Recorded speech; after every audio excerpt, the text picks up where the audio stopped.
And so if we're continually having a certain conversation in our head, and oftentimes that'll be a negative conversation, or a certain thought loop that we're stuck in, those things are more likely to come into being. Well, yeah, these different forces, as we see in the Hermetic worldview, they're associated with the planets, and they work upon us unconsciously. So the planets are affecting us whether or not we're conscious of it, but if we're unconscious of it, which many people are, then we're being pulled in these continuous states of attraction and repulsion. And they are driving us and basically determining our fate.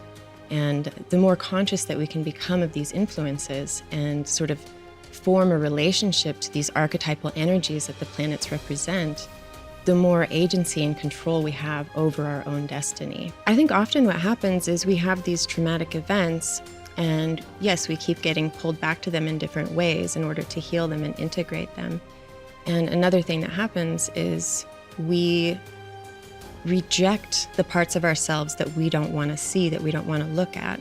And then we end up projecting those outward into the world.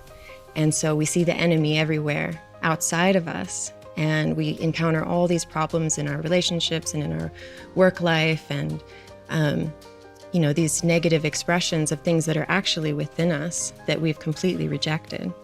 And until we're able to reclaim those shadow aspects and recognize them as parts of ourselves, we're going to continue to do that, and they'll just keep popping up in new form.